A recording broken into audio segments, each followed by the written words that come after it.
त्या ठिकाणी जर आपल्याला हा इव्हनिंग स्टार पॅटर्न सापडला तर फिनिश, खलास, खतम.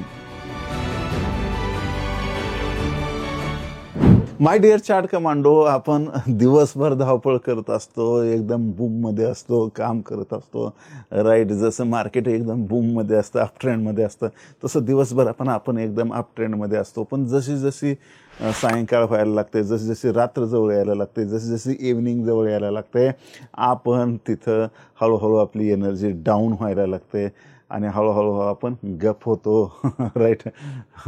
मॉर्निंग नंतर अप होतो, पण इथं हळूहळू गप होतो. म्हणजे आपला डाऊन ट्रेंड तिथं सुरू होतो, एनर्जी आपली पूर्ण कमी होते.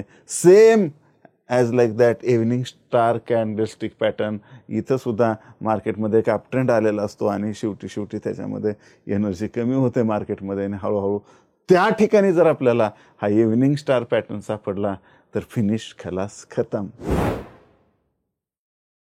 इव्हनिंग स्टार आला म्हणजे जसं माणसाच्या आयुष्यात सुद्धा रात्री दिवसभर पळापळी करून जेव्हा आपण रात्री गप होतो म्हणजे झोपी जातो, म्हणजे डाऊन ट्रेंड येतो, एनर्जीमध्ये आपल्या डाऊन ट्रेंड येतो. तसंच इथं मार्केटमध्ये पण डाऊन ट्रेंड येतो. ह्या इव्हनिंग स्टारचे डिटेल बघूया. तर याचे डेफिनेशन आणि स्ट्रक्चर काय आहे, तर हे एक बेरिश रिव्हर्सल पॅटर्न आहे मित्र, जे अप ट्रेंडच्या शेवटी येतो. म्हणजे कंटिन्युअसली मार्केट अप ट्रेंडमध्ये आहे आणि तिथं जसं रिलायन्स कंपनी आहे, धडधड आप गेली आणि तिथं खूप म्हणजे लोक बुलिश आहेत त्याच्यावर, परंतु त्यांची जी कन्सिस्टंट जे ग्रोथ आहे ती जशीच्या तशीच आहे, पण त्याची प्राइसिंग खूपच वाढत गेली.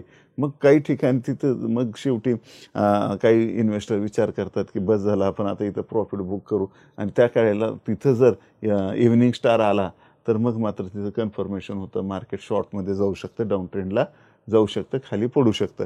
तर इथं तर ह्याचं डिटेल काय आहे, तर हे 3 कॅन्डलस्टिक पॅटर्न आहे, बरोबर. मग 3 कॅन्डलस्टिक पॅटर्न आहे. कसा पॅटर्न आहे बघा, म्हणजे हा अप ट्रेंडमध्ये होतं मार्केट कन्सिस्टंटली, आणि मार्केट अप ट्रेंडमध्ये असताना एक ही कॅन्डल बनली, मोठी बुलिश कॅन्डल बनली. मग ही बुलिश कॅन्डल बनल्यानंतर जी सेकंड कॅन्डल आली ती छोटी बनली. म्हणजे ही कॅन्डल गॅपअप असली पाहिजे, म्हणजे इथं ही जे क्लोज झाला आहे आणि ह्याचा जो ओपन आहे तो गॅपअप आहे, लक्षात घ्या, आणि खाली येऊन क्लोज झाली. ही रेड कॅन्डल आहे, परंतु हे रेडच असावे असं काय नाही, ही छोटी कॅन्डल ग्रीन पण असू शकते. फक्त क्रायटेरिया एवढाच आहे की गॅपअप असली पाहिजे, राईट. खूप मोठं गॅपअप असावं असं काय नाही, नॉर्मल असलं तिथल्या तिथं, थोडंसं कॉमन सेन्स आपल्याला यूज करायचं आहे, राईट. आणि इथं त्याच्यानंतर मग दुसरी नवीन कॅन्डल, बेरिश कॅन्डल, जी लाल कॅन्डल आहे ती इथं गॅप डाऊन ओपन झाली पाहिजे, राईट, याच्यापासून, आणि तिथून मार्केट पूर्ण रिव्हर्सल म्हणजे सेलरनी कव्हर केलं पाहिजे, रेड कॅन्डलचं वर्चस्व तिथं झालं पाहिजे. तर असं हे 3 कॅन्डलस्टिकचा मिळून हा पॅटर्न बनतो. आणि असा पॅटर्न जर रेजिस्टन्सच्या ठिकाणी मिळाला तर खूप भारी काम होतं, right. Support, resistance, trend line हे सगळं ड्रॉ करून आपल्याला करायचं असतं. आणि रेजिस्टन्स आहे इथं, हा स्ट्रॉंग रेजिस्टन्स, आणि त्या ठिकाणी असा पॅटर्न आला तर मग आपल्याला एक चांगली स्ट्रॅटेजी इथं मिळते. मग ह्या पॅटर्न, हे कॅन्डल जी आहे ह्या कॅन्डलच्या खाली आपण सेल करू शकतो, आणि ही लहान कॅन्डलच्या वरचा हा स्टॉप लॉस असू शकतो.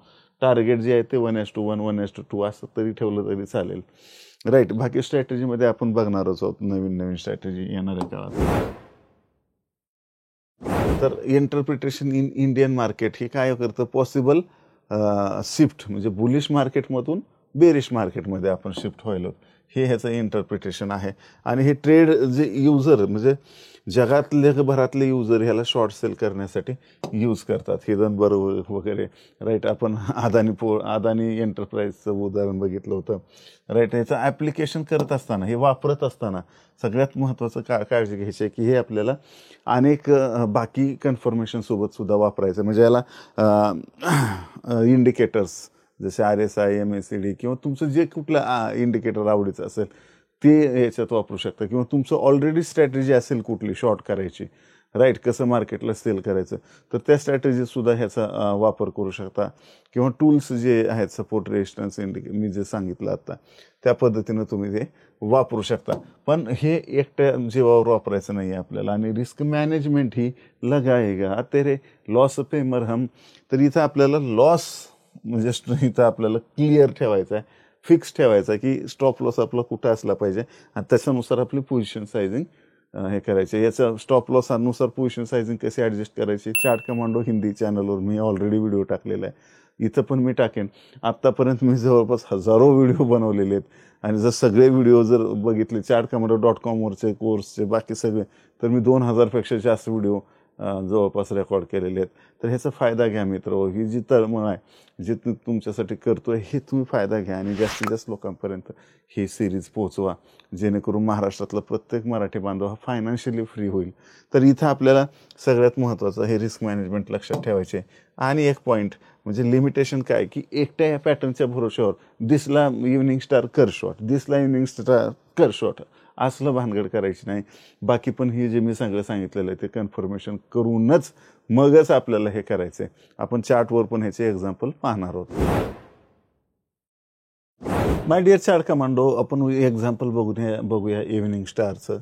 इव्हनिंग स्टारमधलं आपण डेफिनेशन वगैरे बघितलं. हा एक इव्हनिंग स्टार पॅटर्न आहे.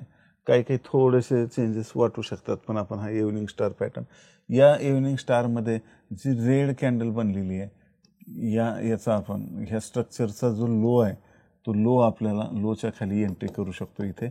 आणि इथे छोटासा स्टॉप लॉस राहील, राईट. आणि इथं तुम्ही टार्गेट जे आहे हे 1:1 घेऊ शकता. म्हणजे हे 1:1 किंवा इथून 1:2, म्हणजे 1:2, हे 1:2 सुद्धा टार्गेट अचीव झालेलं, 1:3 सुद्धा अचीव झालेलं आहे. तर अशा पद्धतीनं म्हणजे इथं एखादा रेजिस्टन्स पाहिजे, रेजिस्टन्सच्या जवळ असा इव्हनिंग स्टार पॅटर्न तयार झाला की मग अशा पद्धतीनं आपण एंट्री घेऊ शकतो, स्टॉप लॉस आणि आपले टार्गेट या पद्धतीनं. चला नेक्स्ट एक्झाम्पल बघूया. अजून आणखी काही एक्झाम्पल असे तुम्हाला 10 एक्झाम्पल काढायचे आहेत आणि chartcommando@gmail.com वर पाठवायचे आहेत तुम्हाला, ठीक आहे. इथं पण बघूया नेक्स्ट जे इव्हनिंग स्टार टाईप पॅटर्न झालेलं आहे इथं तयार, राईट. इथं गॅप अप ओपन झालं मार्केट, इथं खाली एक छोटी बॉडी कॅन्डल, राईट. वीक मोठी आहे याला, पण छोटी बॉडी. एकदम एक्झॅक्ट पिक्चर परफेक्ट जसं बुकमध्ये आहे सेम तसंच दिसेल असं काही नाही, थोडाफार फरक दिसू शकतो. आपल्याला इंटेलिजंट व्हायचं नाही, वाईज व्हायचं आहे, लक्षात घ्या. आणि इथं मग हे स्ट्रक्चर जे आहे ह्याचा लो जसाही तुटला की याच्या लोच्या खाली आपण एंट्री करू शकतो, ही एंट्री होईल. आणि हा जो हाय आहे, हा स्टॉप लॉस खूप मोठा वाटत असेल तर हा त्याचा स्विंगचा हाय घेऊ शकता, स्टॉप लॉस. आणि 1:1 पहिलं टार्गेट आणि 1:2 दुसरं टार्गेट, हे त्याच्यापेक्षा जास्त टार्गेट आपल्याला इथं मिळालेलं आहे. नेक्स्ट एक्झाम्पल घ्यायचं बघितलं इव्हनिंग स्टार, आणखी असे भरपूर तुम्हाला एक्झाम्पल मिळू शकतात. या टाईपमध्ये पॅटर्न तयार झालेला आहे. अशा पद्धतीने इथं सुद्धा इव्हनिंग स्टार या पद्धतीने पॅटर्न तयार झालेला आहे, राईट. एंट्री त्या स्ट्रक्चरचा लो जसाही तुटला आपल्याला एंट्री करायची, किंवा ही रेड कॅन्डल आहे शेवटची, त्याच्या लोच्या खाली एंट्री होईल. आणि जी बारकी कॅन्डल आहे त्याच्या हायच्या वर स्टॉप लॉस. जर ह्याला वीक मोठी असेल तर आपण या ग्रीन कॅन्डलच्या हायचा स्टॉप लॉस लावू शकतो. आणि टार्गेट जे आहे ते 1:1 आणि पण 1:2 अशा पद्धतीनं याचे टार्गेट्स राहतील. प्रत्येक मराठी माणूस सुखी समृद्ध व्हावा यासाठी मी हे फायनान्शियल नॉलेज तयार करतच राहणार, तुमच्यापर्यंत पोचवतच राहणार. तुमचं काम आहे हे प्रत्येक मराठी माणसापर्यंत शेअर केलं पाहिजे. लाईक आणि सबस्क्राईब तर तुम्ही केलं असेलच मित्र हो. आणि इथं chart commando Hindi, chart commando Marathi आणि स्टॉक कमांडो हे चॅनल्सवर हजारो व्हिडिओ ऑलरेडी मी टाकलेले आहेत आणि कोर्सेस इथं तयार करून टाकलेले आहेत, फ्री आहेत. तुमचं काम आहे इथं जाऊन याला हे कोर्सेस कंप्लीट करून स्वतःला एक आर्थिक साक्षर करायचं आहे तुम्हाला. त्यासोबतच चार्ट कमांडो फेसबुक आणि इंस्टाग्रामला तुम्ही फॉलो करू शकता. चार्ट कमांडो टेलिग्रामवर तुम्हाला डेली अपडेट्स मिळतील. ट्रेड सेटअप कसं काय हे सगळे डिटेल्स तुम्हाला जाणून घ्यायचे तर टेलिग्राम चॅनलला आत्ताच्या आत्ता जाऊन जॉईन व्हा. लिंक डिस्क्रिप्शनमध्ये दिलेली आहे. आणि जर फीस हा इश्यू नसेल तर ॲडव्हान्स लर्निंगसुद्धा तुम्ही करू शकता chartcommando.com वर जाऊन. आणि कसलीही काहीही क्वेरी असेल, कसलाही थोडा जरी प्रश्न असेल मनात, तर बिलकुल 8208247170 वर व्हॉट्सअप करायला विसरू नका. Bye bye for now.